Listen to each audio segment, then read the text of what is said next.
Oremos. Santo Deus, Pai que está nos céus, louvado seja o teu nome, te agradecemos, Senhor, pelo privilégio, mais neste domingo, de estarmos aqui reunidos, Senhor, para estudarmos esse livro maravilhoso, que é o livro de Gênesis. Tu possa estar com o nosso irmão Natan, que vai hoje, Senhor, ministrar a aula, possa conduzi-lo, e que nós, Pai, possamos estar com nossos ouvidos e mente abertos para aprender com esse livro tão maravilhoso e ver, Pai, os detalhes, né, da importância que o homem e que a mulher tem, Pai, dentro do teu plano maravilhoso. Muito obrigado por tudo. Te agradecemos em nome de Jesus. Amém, Senhor. Amém. Dá uma olhada lá no caramba. Onde é que nós paramos domingo passado mesmo?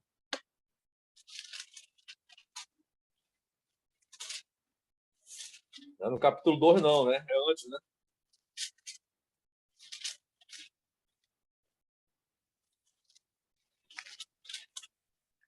Capítulo 1, de 1 a 30, né? E 1. 31? Até 31.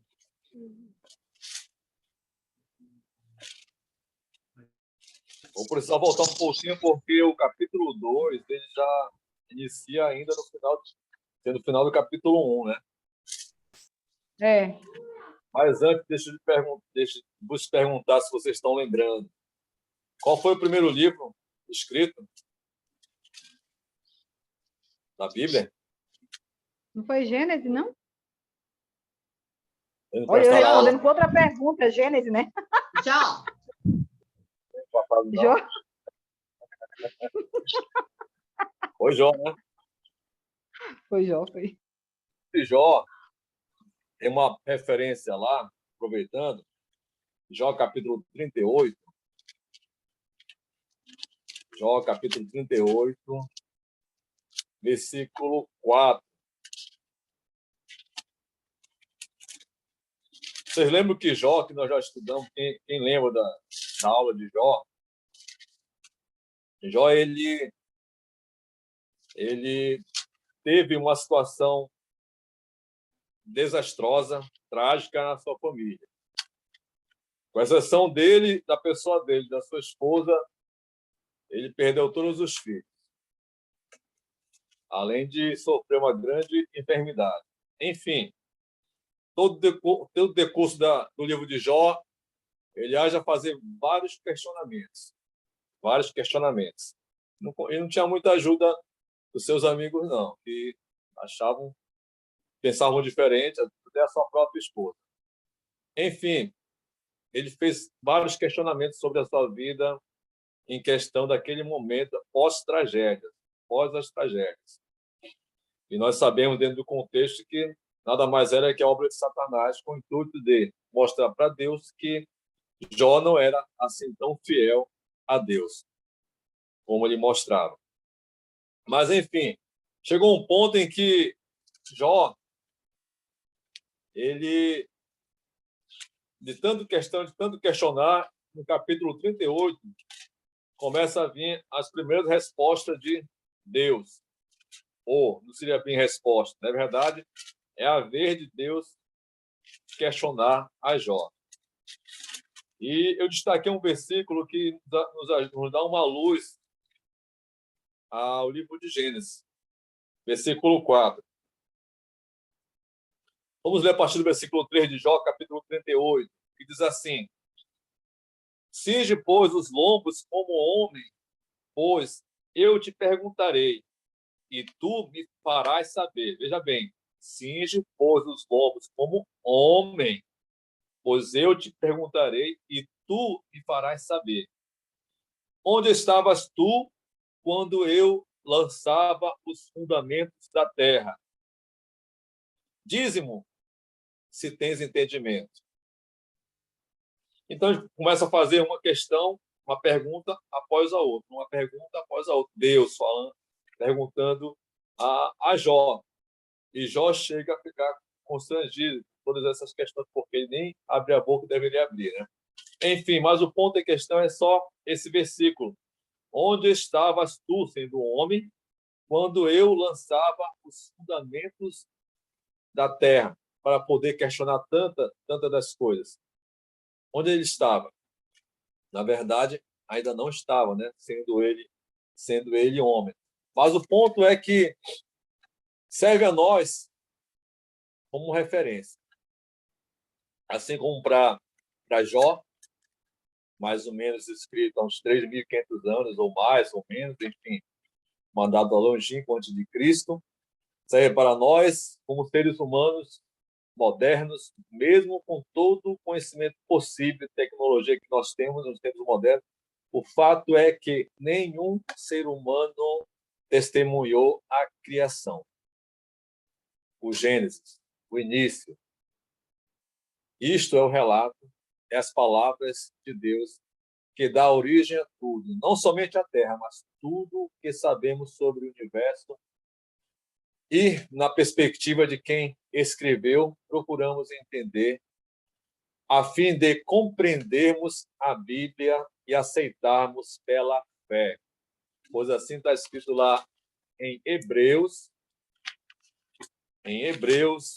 capítulo 11, Hebreus, capítulo 11, versículo 3. Pela fé, entendemos que foi o universo formado pela palavra de Deus, de maneira que o visível veio a existir das coisas que não aparecem. O visível veio daquilo do nada. Veio a existir a partir do nada. E algumas observações, entendendo isso, ao que pergunta Deus a Jó, e ao que lemos agora em Hebreus capítulo 11, versículo 3, toda a criação ela foi estruturada, organizada, porque Deus é alguém de ordem, tudo ele faz em ordem, num período de 6 dias. Nós observamos na aula semana passada. No período de 6 dias. Pela expressão tarde e noite. Primeiro dia, tarde e noite. Segundo dia. E após isso, seguido vem o descanso, o dia de descanso. Na verdade, a tradução correta seria uma pausa. Uma pausa. Lá em Isaías, capítulo 40, porque não é propriamente um descanso, porque lá em Isaías, capítulo 40,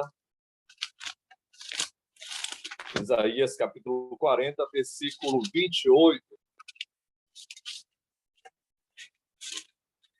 40, versículo 28, diz assim, o profeta, não sabes, não ouviste que o eterno Deus, o Senhor, o Criador dos fins da terra, nem se cansa, nem se fadiga, não se pode esquadrinhar o seu entendimento. Não que ele estivesse cansado, mas a tradução correta seria deu uma pausa, um intervalo. Enfim, no 7º dia. Deus não cansa, mas isto serve de modelo para o princípio do sábado. Ou seja, ensinado posteriormente em Êxodo, que nós já estamos estudando, ou estávamos estudando Êxodo, capítulo 20, versículo 8, em que Moisés, orientando, ensinando, falando ao povo, segundo a lei, Êxodo, capítulo 20, versículo 8, ele diz assim, lembra-te do dia de sábado para o santificar. 6 dias trabalharás e farás toda a tua obra, mas no 7º dia é o sábado do Senhor, teu Deus. Não farás nenhum trabalho, nem tu, nem teu filho, nem tua filha, nem teu servo, nem tua serva, nem teu animal, nem porás ter das portas para dentro. Porque em 6 dias fez o Senhor os céus e a terra, o mar e tudo que neles há. E ao 7º dia descansou, deu uma pausa. Por isso, o Senhor abençoou o dia de sábado e o santificou. Outro ponto a observar dentro só para a gente estar fazendo uma retrospectiva aqui. Quem escreveu, aliás, umas observações dentro do Gênesis capítulo 1 para o capítulo 2. Quem escreveu, no caso, segundo a tradição e segundo algumas referências bíblicas que nós já mencionamos na aula passada, que eu mencionei na aula passada, Moisés, quem escreveu não tinha uma visão científica que nós, hoje, podemos dizer que temos de forma mais moderna. Então, disse Deus, haja luz. A luz é criada no primeiro dia. Certo. Mas não foi no quarto dia, disse Deus, haja luzeiros no fundamento do céu? Sim, houve luzeiros. Não temos essa explicação. Luzeiros estes referente ao sol, referente à lua. Porque porque a visão de Moisés é diferente da nossa hoje. Porque quando ele criou, segundo o que ele escreveu, criou os grandes luzeiros, nós entendemos que a lua, o sol, a lua ela não tem uma luz própria. O que a lua é? Que luz é essa que a lua emite? Nada mais é que o reflexo do sol. Mas hoje nós sabemos isso. Hoje nós temos esse conhecimento mais aprofundado cientificamente em relação a isso. Enfim, são só algumas observações. Sobre a ênfase da criação, é dado mais focado sobre a Terra e tudo que nela há. Pouco sobre a questão do espaço, a questão do universo, a não ser as estrelas que é mencionada, a não ser o Sol que é mencionado, a Lua que é mencionada, mas no intuito de iluminar a Terra, que iluminam o nosso planeta. Uma outra observação é que o escritor, quando ele escreveu, lembra que já existia um povo, já estava nascendo um povo, o povo de Israel. Israel. Quando o autor escreveu, deixa eu só. Pronto. Quando o autor escreveu, ele evitou mencionar o nome Sol, o nome Lua. Ele escreveu, haja luzeiros no firmamento. Versículo 16, fez Deus 2 grandes luzeiros, o maior para governar o dia e o menor para governar a noite. Ele não menciona propriamente dito Sol e Lua. Talvez em vista da adoração a esses corpos celestes, que era uma prática absolutamente comum dentre os povos antigos da época. Se nós estudarmos um pouco de história, vamos ver que há muito endeusamento ao Sol, endeusamento, mais ao Sol especificamente, endeusamento à Lua, aos astros, a outros planetas, inclusive, é mencionado até propriamente no livro de Atos, referindo-se a Paulo, referindo-se a ele como um dos planetas da nossa galáxia. Enfim, uma outra observação. Deus, ele se agradou da sua criação. Viu Deus que isso era bom, depois de ter tudo feito em 6 dias. E ao final, lá no versículo 31, depois de ter feito tudo, inclusive o homem e a mulher, ele faz uma ênfase diferente ao que é bom. Versículo 31 do capítulo 1. Viu Deus tudo quanto fizera, e eis que era muito bom. Houve tarde e manhã, o 6º dia. Era muito bom. Ou seja, toda a criação, só uma observação para se atentar, toda a criação, que inclui o homem, que inclui a mulher, era muito bom. Tudo era bom. Deus é o Criador. Uma outra observação. Ele não faz parte da criação. Deus é separado, Criador da sua criação. Há uma grande, enorme distinção aí. Quem cria e quem é criado. Então, Deus não faz parte da criação. Uma outra observação. Homem e mulher, o ápice da criação de Deus. Por quê? Por que será que o homem,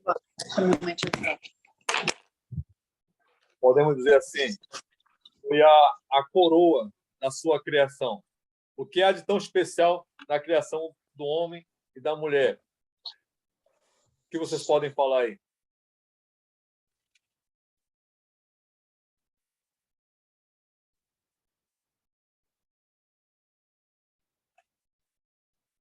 Um de cada vez. Qual é o diferencial da criação do homem e da mulher em relação a todos os outros seres criados? Tudo quanto ele criou.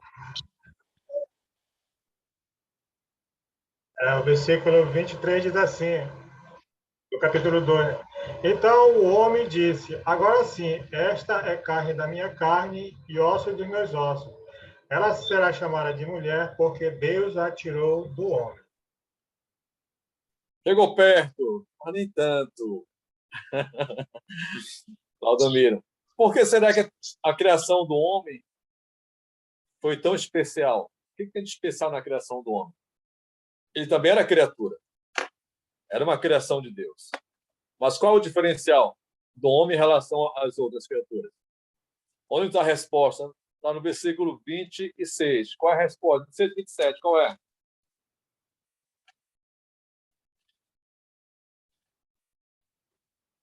O homem seria um homem a semelhança de Deus? Versículo 26. Também disse Deus, façamos o homem a nossa imagem. Ele não criou nenhuma outra coisa segundo a imagem dele, mas a nossa imagem façamos o homem conforme a nossa semelhança. Tem ele domínio sobre os peixes do mar, sobre as aves do céu, sobre os animais domésticos, sobre toda a terra e sobre todos os répteis que rastejam pela terra. Criou Deus, pois, o homem à sua imagem, mas Deus criou homem e mulher, os criou. Esse é o grande diferencial.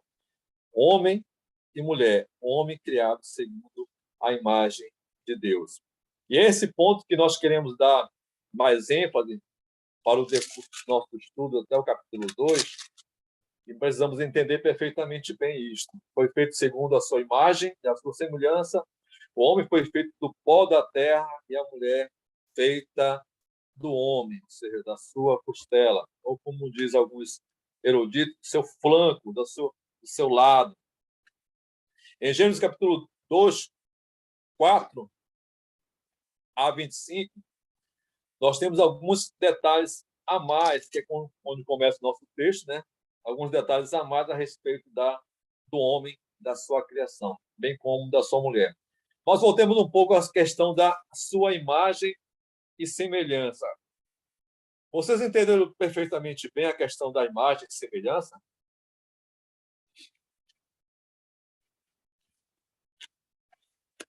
Que Deus o criou o homem segundo a sua imagem e semelhança. Vocês entenderam bem? Eu acho que nossos estudos deveriam ser mais e mais divididos para...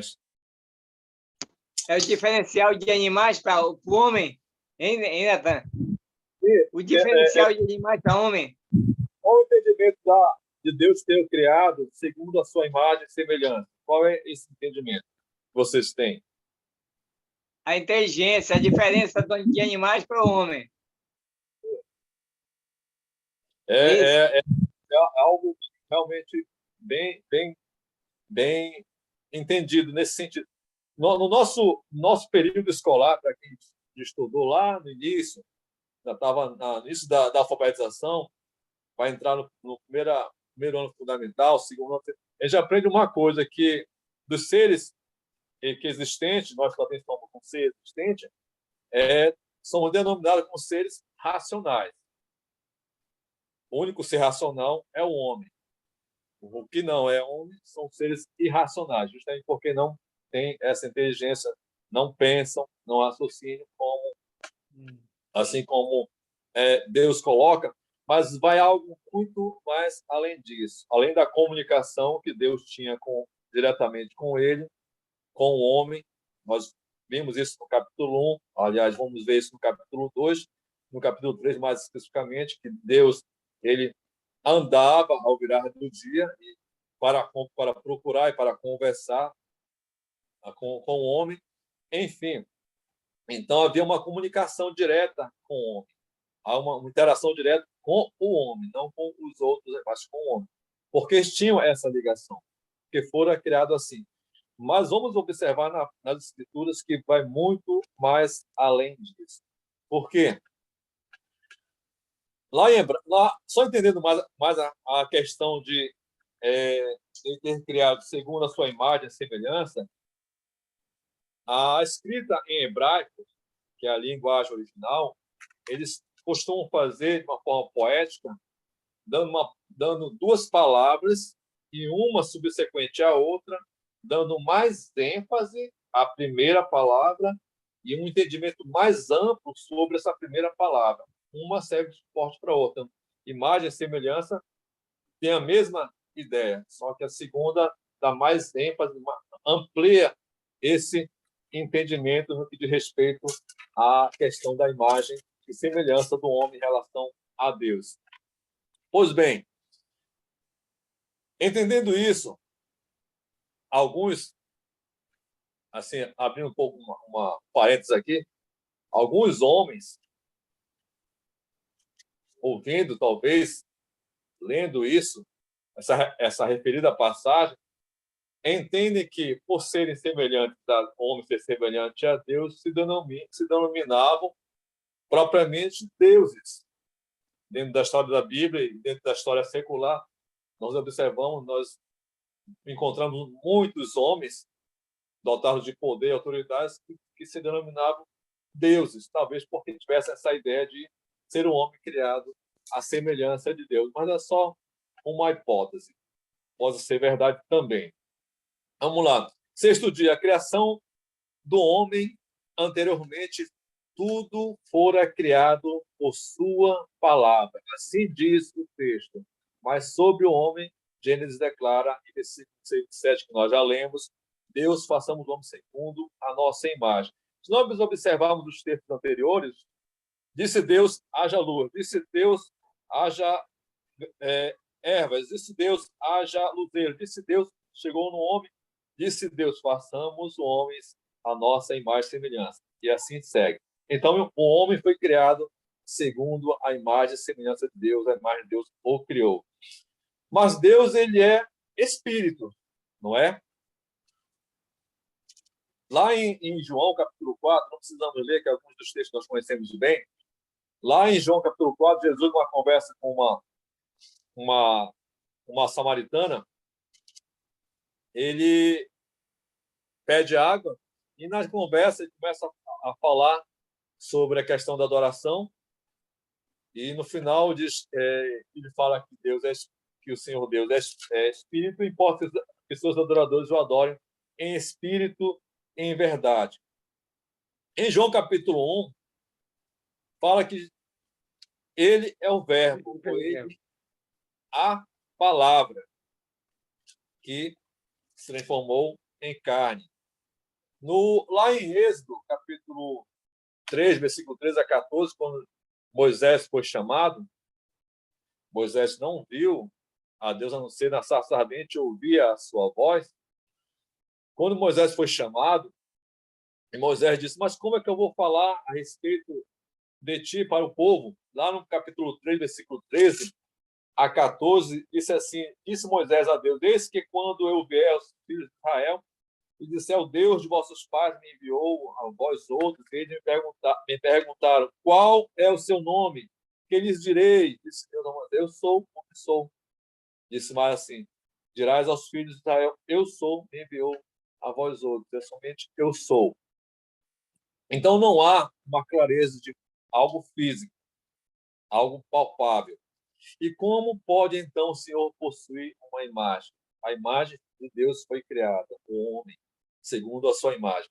Mas a própria Bíblia nos ajuda, no Novo Testamento, mais especificamente nas cartas dos apóstolos, nos livros, que o homem jamais viu a Deus.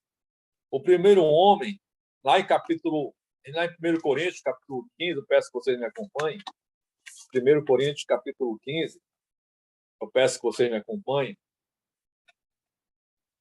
Versículo 45 a 49, diz assim, pois assim está escrito, o primeiro homem, Adão, foi feito alma vivente. Só uma pausa aí. Ele está dizendo primeiro homem. Se é o primeiro homem, Adão, então é um segundo homem. Tá. Vamos lá. O último Adão, o primeiro passou por último, porém é espírito vivente.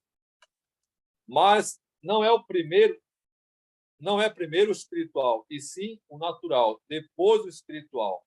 O primeiro homem formado da terra é terreno. O segundo homem é do céu. Como foi o primeiro homem, o terreno, tais são também os demais homens terrenos. E como é o homem celestial, tais também os celestiais. E assim como trouxemos a imagem do que é terreno, devemos trazer também a imagem do celestial. O que nós podemos identificar aqui? Que há dois Adão, que Paulo está colocando aqui. O primeiro, Adão, só para nós entendermos, Adão, dentro da tradução correta, denomina-se homem, tá? Homem. Homem, Adão é a mesma pessoa, Adão. Refere à mesma pessoa. Terreno e um espiritual. E esse espiritual, dentro da carta aos Coríntios, nós não temos nenhuma dúvida que é Jesus Cristo. Então, criou Deus um jardim e pôs o primeiro homem lá no jardim. Está lá em Gênesis, capítulo 2, versículo 8. Nós vamos chegar lá ainda. Pois bem, mas ainda assim Deus não tem imagem nem forma, então fica difícil de entender como pode o homem ser criado à sua imagem. Vamos lá. Colossenses, capítulo 1, versículo 15. Colossenses, capítulo 1, versículo 15. Colossenses, capítulo 1, versículo 15, diz assim: Este é a imagem do Deus invisível, o primogênito de toda a criação. Pois nele foram criadas todas as coisas, nos céus e sobre a terra, as visíveis, as invisíveis, sejam tronos, sejam soberanias, sejam quer principados, quer potestade, tudo foi criado por meio dele, para ele. Estamos falando de Jesus. E, segundo o versículo 15, é a imagem do Deus invisível. Opa, então já temos uma imagem. A imagem é Jesus. Quando diz, façamos o homem segundo a nossa imagem e semelhança. Então, a imagem de Deus é Jesus. Então, Adão foi feito à imagem de Jesus. Romanos, capítulo 5, versículo 14. Romanos, capítulo 5, versículo 14. Romanos, capítulo 5, versículo 14. Que diz assim: entretanto, reinou a morte desde Adão até Moisés, mesmo sobre aqueles que não pecaram à semelhança dele, da transgressão de Adão, o qual prefigurava aquele que havia de vir. No caso, mais uma vez, Jesus. 2 Coríntios, capítulo 4, versículo 4. 2 Coríntios, capítulo 4, versículo 4. Então, quem vê a imagem, a imagem vê a pessoa. Quem vê a imagem, vê a pessoa. Quem vê Jesus, vê Deus. Correto. 2 Coríntios, capítulo 4, versículo 4. Porque de nada me argui a consciência, contudo, nem por isso me dou por justificado, pois quem me julga é o Senhor. Só um minutinho que eu estou lendo o capítulo 1, perdão. Estou lendo 1 Coríntios, 2 Coríntios, capítulo 4, versículo 4. Nos quais o Deus deste século cegou o entendimento dos incrédulos, para que lhes não resplandeça a luz do Evangelho da glória de Cristo, o qual é a imagem de Deus. Opa! Da glória de Cristo, que é a imagem de Deus. Estamos começando a formar uma imagem. E estamos tendo essa visão dessa imagem, propriamente dito, em mais detalhes, na pessoa de Jesus. E Adão, segundo Romanos capítulo 5, versículo 14, ele prefigurava a imagem de Jesus. Entendamos que Adão estava ainda não tinha pecado. O pecado, a morte, ainda não tinha entrado no jardim onde ele estava. Estamos falando do momento da sua criação. E foi criado segundo sua imagem, a imagem de Deus. E a imagem de Deus está na pessoa de Jesus, que mostra a glória do Pai. Continuando, em Éfeso, capítulo 5, versículo 27,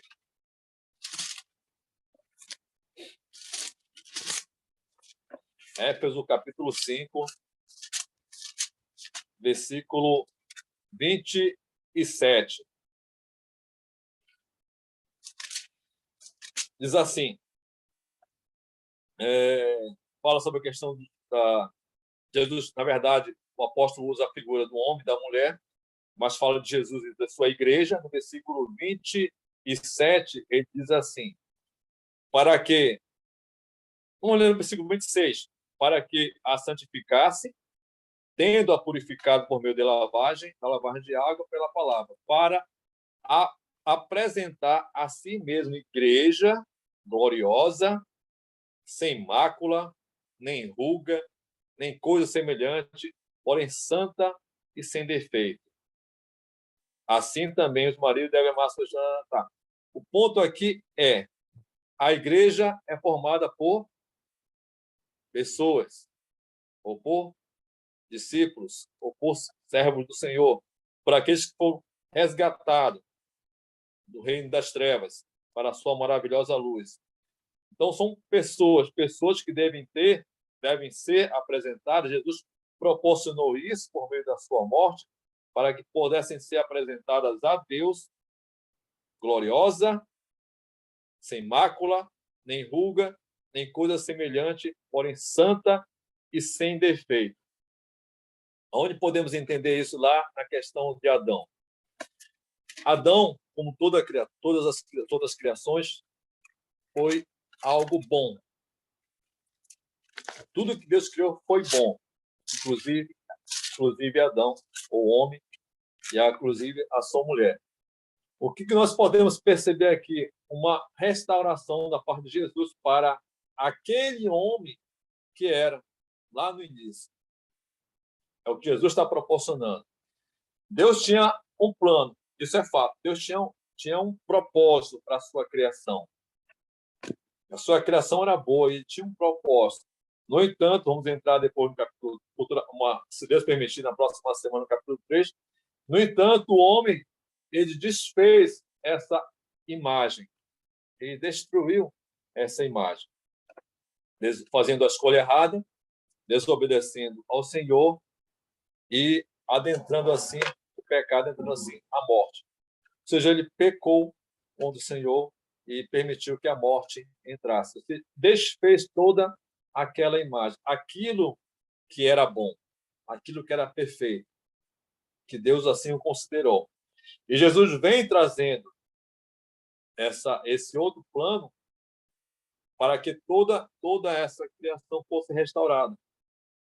E, de fato, ele quer apresentar a Deus aquilo que era para ser lá no início. Apresentar o Senhor. Santa, sem mácula, sem ruga, gloriosa a Deus. Porque Jesus tinha essa imagem de Deus. Proporcionou essa imagem quando aqui esteve. Não tendo pecado algum, fazendo toda a vontade de Deus, morrendo sem pecado algum. Ele trouxe a verdadeira, não somente trouxe, viveu e morreu com essa imagem em relação a Deus, nos ensinando, nos mostrando que nós vivemos como devemos viver hoje. Porém, Adão, ele destruiu essa imagem. Ele, ao desobedecer ao Senhor. Mas antes, no ato da sua criação, ele tinha essa imagem, essa semelhança, segundo Deus.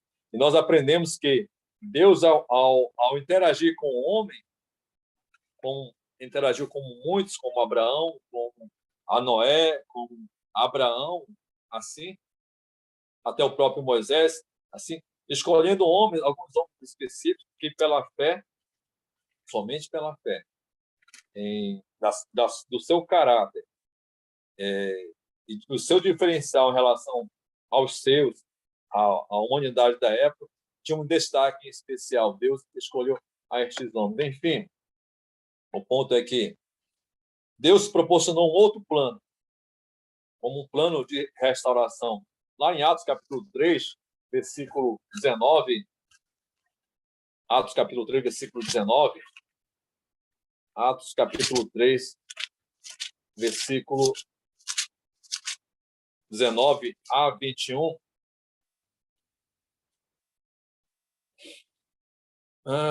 discurso de Pedro, lá no dia de Pentecostes, depois do dia de Pentecostes, perdão, no templo, versículo 19, arrependei-vos, pois, e convertei-vos para serem cancelados os vossos pecados, a fim de que da presença do Senhor venham tempos de refrigério e que envie ele o Cristo, que já vos foi designado Jesus, ao qual é necessário que o céu receba até aos tempos da restauração de todas as coisas de que Deus falou por boca dos seus santos profetas desde a antiguidade, disse, na verdade, Moisés: o Senhor Deus nos suscitará dentre vossos irmãos um profeta semelhante a mim. A ele ouvireis em tudo quanto vos disser. Acontecerá que toda alma que não ouvir a esse profeta será exterminado no meio do povo. Bem, tudo o que Deus criou foi bom, inclusive a criação do homem. Vamos ver mais na frente que não continuou aquilo que Deus havia criado de bom, pois o próprio homem assim destruiu essa imagem. Versículo 4, onde começa mais detalhes a respeito do homem. Esta é a Gênesis, capítulo 2 de Gênesis. Esta é a Gênesis dos céus, ou a origem, o início dos céus e da terra, quando foram criados, quando o Senhor Deus os criou. Não havia nenhuma planta do campo na terra, pois ainda nenhuma erva do campo havia brotado, porque o Senhor Deus não fizera chover a terra, e também não havia homem para lavrar o solo. Mas uma neblina subiu da terra e regava toda a superfície do solo. Então formou o Senhor Deus ao homem do pó da terra, e soprou nas narinas o fôlego de vida, e o homem passou a ser alma vivente. E plantou o Senhor Deus um jardim no Éden, na direção do Oriente, e pôs nele o homem que havia formado. Do solo fez o Senhor Deus brotar toda a sorte de árvores agradáveis à vista, boas para alimentos, e também a árvore da vida no jardim, no meio do jardim, e a árvore do conhecimento do bem e do mal. E saía um rio do Éden para regar o jardim, e dali se dividia, repartindo-se em 4 braços. O primeiro chamava-se Pison, é o que rodeia a terra de Avilá, onde há ouro. O ouro dessa terra é bom. Também se encontra lá o bidélio e a pedra de ônix. O segundo rio chamava-se Gion, é o que circunda a terra de Cuxi. O nome do terceiro rio é Tigre, e é o que corre pelo oriente da Síria. E o quarto é o Eufrates. Tomou, pois, o Senhor Deus ao homem e o colocou no jardim do Éden para o cultivar e o guardar. E o Senhor Deus lhe deu uma ordem, esta ordem: de toda árvore do jardim comerás livremente, mas da árvore do conhecimento do mal, conhecimento do bem e do mal, não comerás, porque no dia em que dela comeres, certamente morrerás. Ponto. Vamos dar uma pausa aí. No capítulo 2, a partir do versículo 4 até aqui onde nós lemos, vemos um breve resumo sobre a criação do homem, o processo da criação da terra, das ervas, de tudo que se brota. Oi?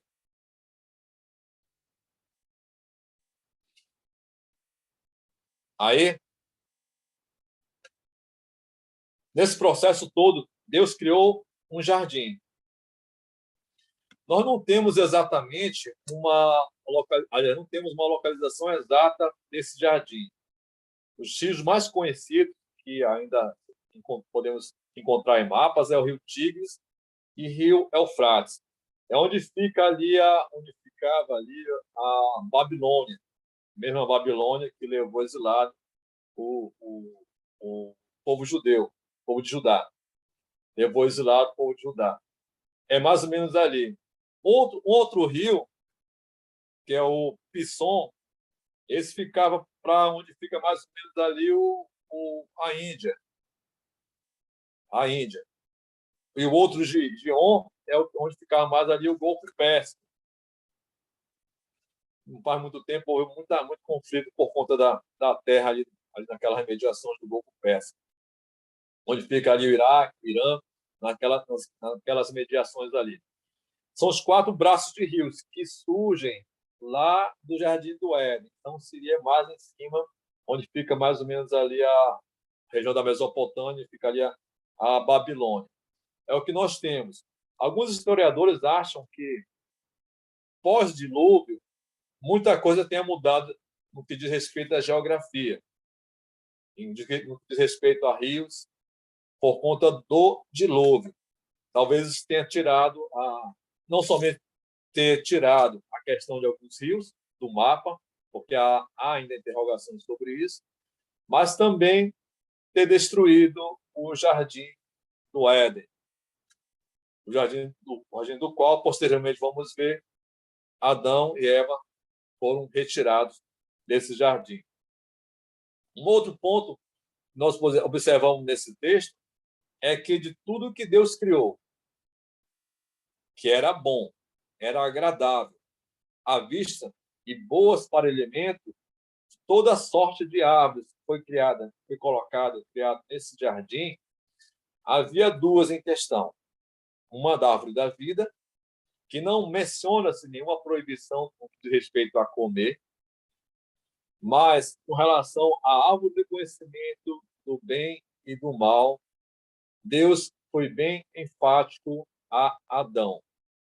De toda a árvore do jardim comerás livremente, mas da árvore do conhecimento do bem e do mal não comerás, porque no dia em que dela comeres, certamente morrerás.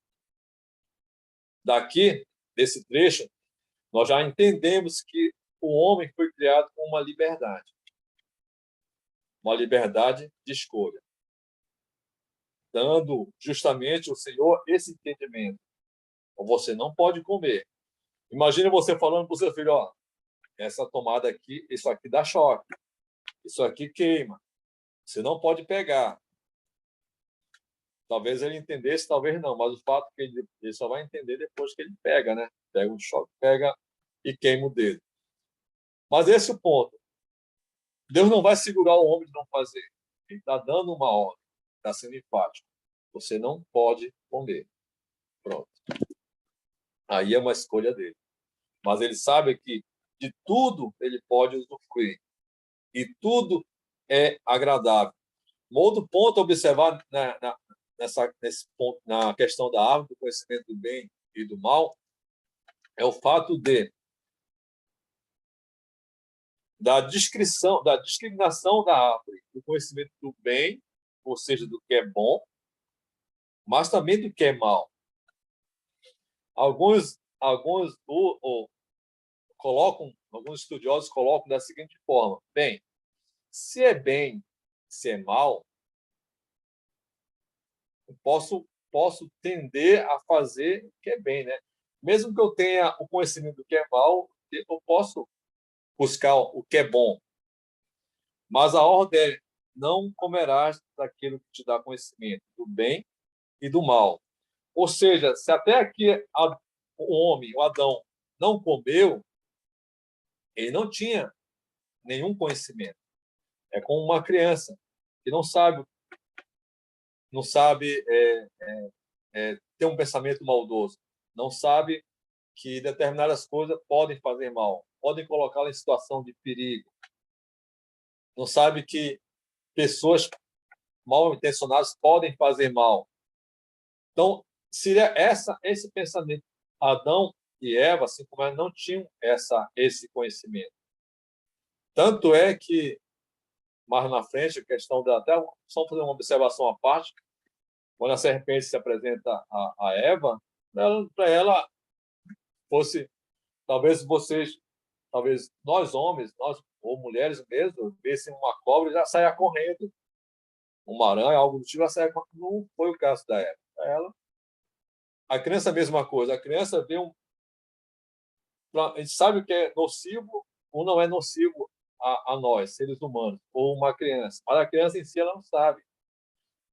A minha filha Júlia quando ela era criança, ela pegou um ambuá e colocou na boca, uma ambuá e colocou na boca para comer, mas ela não sabia. Ela, depois ela fiquei sabendo depois que ela queimou os seus lábios por prova, por querer comer a ambuá.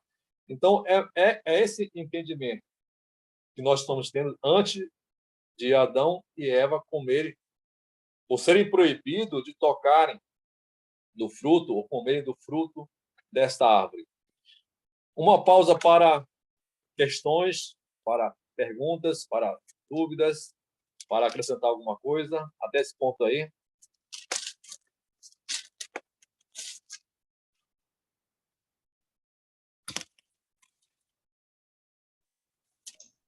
Um de cada vez.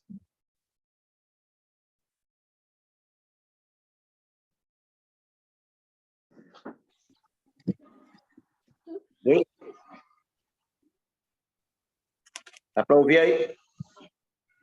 Dá. Tá? No capítulo 1, no versículo 27, ele diz que ele criou Deus, pois o homem à sua imagem, a imagem de Deus o criou, homem e mulher. Então, assim, eu discordo de dizer que eles não entendiam o que eles estavam fazendo, né? Porque quando ele fala que Deus criou eles à imagem de Deus, significa que eles entendiam o bem e o mal, eles sabiam o que estavam fazendo, né? Então, porque se eles tivessem agido somente por inocência, Deus não teria tirado eles do jardim, como nós vamos ver o castigo depois, né? Então, eles sabiam o que estavam fazendo. Deus deu uma ordem, eles não cumpriram a ordem, eles foram desobedientes, né? Tanto é que Adão depois vai ser chamado a atenção porque ele era para ser corrigido a Eva, e ele não corrigiu. Ele concordou com ela, né? Então, houve, assim, uma conivência com a situação. Então, eu vejo, assim, que, nesse ponto, eles não eram tão inocentes, né? Eles sabiam que tinham que obedecer, mas, infelizmente, não obedeceram à ordem de Deus, né? Esse ponto é o que eu queria colocar, né? Vamos chegar nesse ponto aí, Luiz, porque lá no versículo 25, ora um e outro homem, porque sua mulher, estavam nus e não se envergonhavam. Uma criança nua, ela não vai entender por que ela está nua e é vergonha, né? A gente sabe que é uma inocência disso. A questão de não entender é a questão de entender o que é mal. O que é mal no sentido de, na cabeça, né? Pensar o que é mal. Ter maldade, né? Como vai ver futuramente, depois que eles enfatizam esse ponto, versículo 25, enfatizado no capítulo 3, que depois eles sabem que estão nus e sentem vergonha. E Deus questiona por como o que fez vocês saberem que vocês estão nus. Entendeu? E a outra pode falar, mulher? Queria falar alguma coisa. É que eu estava entendendo, Natan, que assim, eu vejo assim, a escolha do livre-arbítrio, quando Deus colocou lá e ele disse que era o conhecimento do bem e do mal, eles podiam não ter escolhido o mal e escolhido como eles escolheram o mal, né? E eu vejo assim, trazendo para hoje ainda continua a mesma coisa. Assim, por exemplo, nossos filhos, a gente ensina eles a amarem a Deus, mas vai ser eles que vão escolher amar a Deus. Ensina que não é para fazer uso de droga, mas é eles que vão escolher. Então, são coisas que o ser humano escolhe, né? Deus, ele ama tanto o ser humano que ele deixa a pessoa escolher o livre-arbítrio, que ela quer obedecer ou não. É ensinado a palavra, mas eles que decidem. Pois é, aproveitando o ponto também que há uma pessoinha aí que entra em cena, mas não aqui, mas na frente, no capítulo 3 já, que é justamente Satanás, né? Interessante que Satanás não se mostra na sua forma original, não sabemos como, mas ele vem por meio de uma serpente. E Satanás ele é astuto, é sagaz. Ele tem o conhecimento do que é bom e do que é mal. Então, ele usa justamente dessa artimanha para persuadir a mulher a fazer o que não é para fazer. Entendeu? E justamente vem aquele ponto. Na sua inocência, deixa levar pelas palavras de Satanás. Infelizmente, na prática, no mundo, não é diferente. Há pessoas que nós já temos uma vivência no mundo, a gente percebe pessoas que têm pouco conhecimento, pouco saber do mundo, e são muitas das vezes levadas, influenciadas por pessoas com má índole, que levam para o lado errado. Se alguém não pegar, opa, não vai não, está errado aí, não faça isso, que você pode dar mal.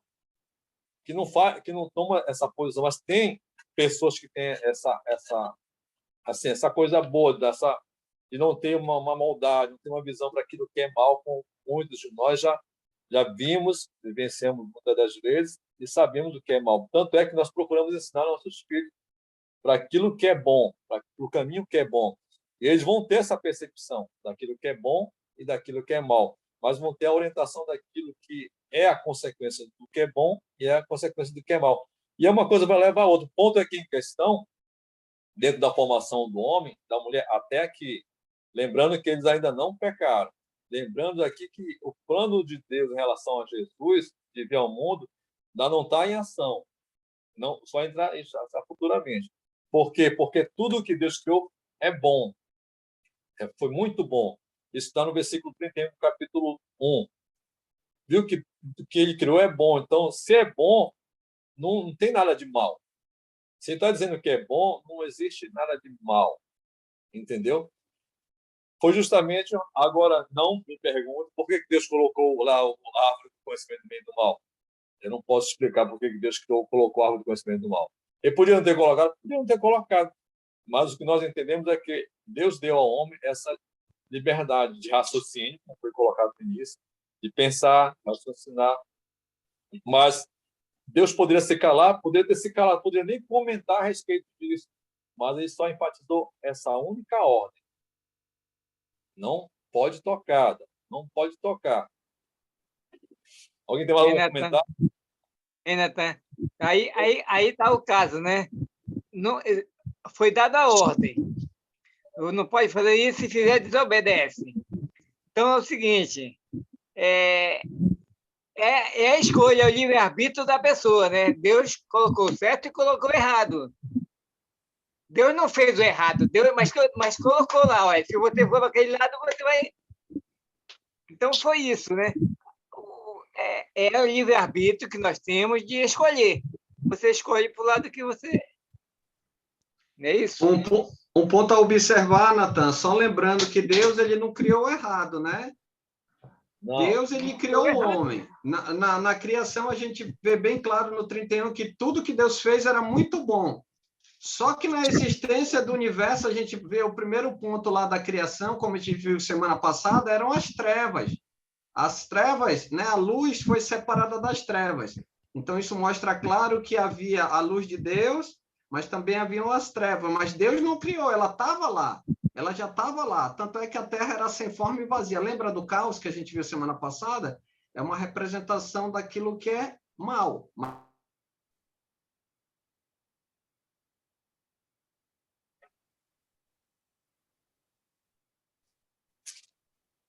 Não que Deus havia criado. Né? Tanto é que eles, uma escolha deles em relação à vontade de Deus. E aí está a serpente, como a gente vai ver no outro capítulo. Oi, Sandro. Posso falar? Pode. Você está conseguindo me ouvir? Eu penso que a árvore do conhecimento do bem e do mal é como se Deus mostrasse que ele não fosse egoísta, entendeu? Para provar que ele não é egoísta, não quer ninguém para si, não quer tudo para ele, porque ele podia não ter criado, podia ter deixado, né? Tudo lindo, maravilhoso, aí agora é tudo meu. O homem e a mulher meu vão me adorar para sempre, eu vou viver felizes para sempre. Mas Deus, ele é muito, muito bom, né? A Bíblia diz que ele é o único Deus bom e justo, né? Então, eu acho que a árvore do bem e do mal é o símbolo da generosidade, da bondade de Deus, dele não ser egoísta, querer tudo para ele. Entendeu? Eu penso. Mas eu picho. Alguém mais quer acrescentar, comentar?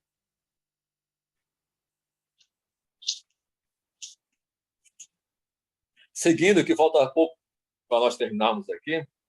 Isso aqui ainda vai dar pano para muita manga, porque ainda tem o capítulo 3, que uma sequência aqui.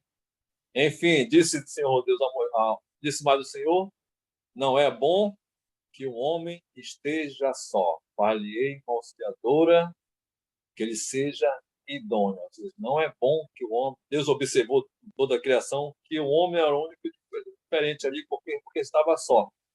E não é bom que ele fique só. Não é bom que ele esteja só. Já dá-nos a entender que, no decorrer de toda a Bíblia, que a vida do homem não é uma vida solitária. Não pode ser uma vida solitária. Há aqueles que optam em viver assim, mas isso é coisa mais para frente. Mas o fato é que, no início, Deus tinha um plano, Deus tinha um propósito. E era povoar a terra. E como povoar a terra se o homem está só?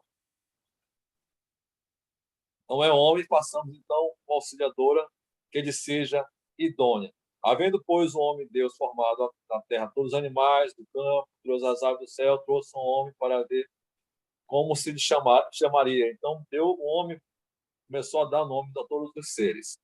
Versículo 20, deu nome o homem a todos os animais, domésticos, aves do céu e todos os animais selvagens, para o homem Todavia, não se achava uma auxiliadora. A auxiliadora aqui é aquela que está subjugada, porque Deus é o nosso auxiliador. Jesus é o nosso auxiliador. Aquela pessoa que pode fazer aquilo que nós não podemos fazer, e está justamente ali para nos ajudar, para nos dar o apoio necessário, porque eu não consigo fazer sozinho. Então, preciso de uma auxiliadora que lhe seja idônea. Então, o Senhor Deus fez cair pesado sono sobre o homem, e este adormeceu, tomou uma das suas costelas e fechou o lugar com carne. A costela do Senhor Deus, a costela que o Senhor Deus tomara ao homem, transformou numa mulher e a trouxe. E disse o homem: esta, afinal, é osso dos meus ossos, a carne da minha carne, chamar-se-á varoa, varão, varoa, porquanto o homem do varão foi tomada. Por isso, deixa o homem pai e mãe, e se une à sua mulher, tornando-se os dois uma só carne. Jesus faz menção disso lá em Marcos e em Mateus, enfatizo novamente esse ponto aqui, justamente ao fato de que um homem e uma mulher serão um só. E há uma distinção, que é homem e o que é mulher. Não há, por mais que todos falem hoje, por mais que todos falem na época que antecedeu o dilúvio, por mais que todos falem na época que veio a destruição de Sodoma e Gomorra, e na nossa época hoje, essa é a formação original, em relação ao homem, em relação à mulher. Um completar o outro. Não existe outra formação. Não existe, não tem como. É segundo a palavra de Deus. Por isso deixa o homem, pai e mãe, e une-se a sua mulher, tornando os dois uma só carne. Vem um texto, ora, um outro, homem e mulher, só mulher, estavam luz e não se envergonhavam. Para fechar, vocês podem ficar à vontade aí.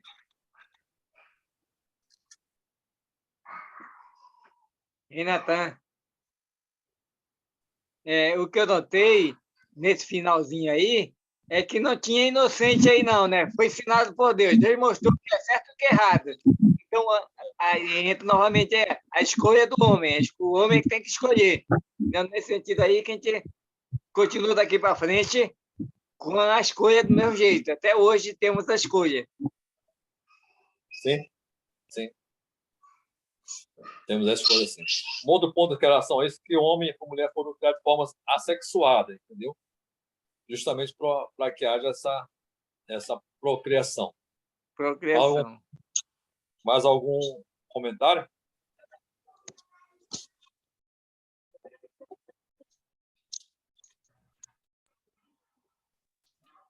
Eu diria até, irmão, nesse ponto aí, questão de algo natural, como a gente vê nos animais. A gente não vê os animais fazendo outra situação diferente, como alguns hoje, homem e mulher, fazem.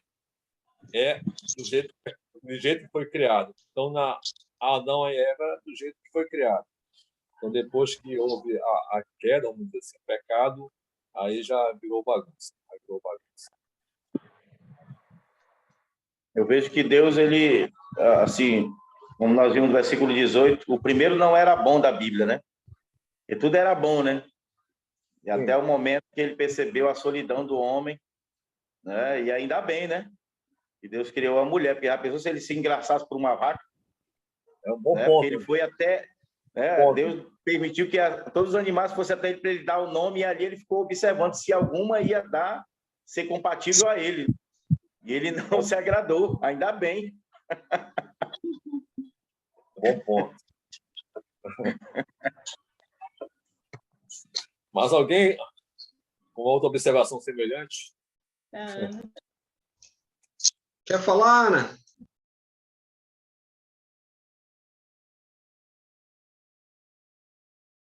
Não, eu só achei engraçado esse comentário dele. Não, mas tá bom. Vamos passar, pula essa parte. Vamos continuar. E Natan? Mas vale ressaltar, só vale ressaltar que quando ele falou isso aqui, porque aqui no capítulo 2 só está detalhando. O homem já tinha sido criado. Lá no capítulo 1, versículo 27, criou Deus, pôs o homem à sua imagem. A imagem de Deus criou homem e mulher os criou. Né? Já foi antes disso, né? Então, no versículo 31, ele fala que tudo que Deus criou era muito bom. Essa parte aqui é mais um detalhe a respeito da criação, a formação do homem e da mulher. Então, também a mulher não estava em segundo plano, não. A mulher estava em primeiro plano também, assim como Deus criou o homem, depois logo em seguida foi criar a mulher. A mulher não estava em segundo plano. Estava no primeiro plano. Exatamente. Interessante que a ligação era tamanha, né, irmão Aníbal, que a mulher foi a partir do homem, né? Então, para mostrar a característica que um está ligado ao outro, né? Que um está ligado ao outro. Só reforçando que foi tudo no sexto dia. Porque no sétimo dia, Deus descansou. Então, resolveu-se tudo nos 6 dias. O sexto dia da criação foi feito. E temos que entender também, Natan, que quando ele fala que ele fez a mulher das costelas, né? Isso aí foi a primeira mulher, porque as outras não vieram mais, né? Não. A costela foi só Eva, né? Que ele fez Adão ficar num pesado sono e depois a mulher foi feita da costela, né? Então, hoje não. Hoje as mulheres é a concepção normal, né? Mas Eva que foi a primeira, que veio das costelas e deixou o lugar com carne, né? Agora, é claro que para nós temos a lição de mostrar que a mulher está ligada ao homem, né? Dentro de um relacionamento, de um casamento, né? Então, essa é a importância, né? Mas a primeira mulher ela foi criada realmente da costela do homem. Mas as outras não. A gente sabe, né? Como que a costela, por exemplo, no sentido como tu colocou em relação ao casamento, ele é importante, né? Entre o homem e a mulher, nesse sentido, para mostrar que um complementa o outro, né? A ligação, seja ela física, seja ela espiritual, que um tem diante de Deus, né? Isso. Aí entra o ponto, né? A mulher não estava em segundo plano, não. A mulher estava no primeiro plano. Não é em segundo plano, não. Para poder dar sequência da coisa. Sim, o senhor tem razão, irmão Aníbal. Porque Deus ele já sabia, né, o que ia acontecer, né? Que o homem não ia se engraçar com nenhum animal que não estava compatível com ele, como diz no versículo 20. Né? Ele não achou nenhuma auxiliadora que lhe fosse idônea. Então, Deus ele já sabia, então agora é a hora da mulher aparecer. Ainda no primeiro plano. Isso. Tá certo. Ok, Natan? Por mim aqui tá. Então, vamos fechar com a oração. Sim. Podemos orar? Oremos. Deus e Pai Todo-Poderoso, Criador do céu e terra, estamos graças, Pai, mais uma vez, Senhor Deus, porque estamos aqui reunidos, Senhor Deus, aprendendo cada vez mais de Ti. Abre o nosso entendimento, Pai, nossa sabedoria, ó Deus. Obrigado, Senhor, pelas palavras que foram ditas. pelo estudo do livro de Gênesis, capítulo 2, Senhor Deus, que foi muito bom, ó Pai. E assim, tirar algumas dúvidas, as perguntas respondidas, Senhor Deus. Abençoe o professor que esteja dirigindo a aula, Pai, a todos os irmãos que estiveram presentes, Pai, a cada família apresentada, Pai. E a adoração que realizamos de manhã para Ti, Senhor Deus, abençoe as nossas vidas, a nossa saúde, abençoe a Tua igreja, Senhor Deus. Dá-nos o Teu amor, a Tua paz, o Teu carinho, a Tua alegria, Senhor Deus, e que possamos caminhar sempre olhando para Ti, Senhor Deus, aprendendo cada vez mais a cada dia, Senhor Deus. Gratos somos, Senhor Deus, por tudo. Nos abençoe durante toda essa noite, Senhor Deus. Dá-nos uma noite de sono, o descanso que precisamos, Senhor Deus, para estarmos sempre presentes durante todo o decorrer da semana, Senhor Deus. Por isso, ó Pai, queremos te orar e agradecer por tudo, em o nome santo de Jesus. Amém. Amém. Amém. Ei, Selma. Boa noite, Selma. Lica. Oi, Rebeca. Rebeca. Valeu, Natan. Muito Amém. obrigado, mano. Boa noite pensei para que vocês. apareceu.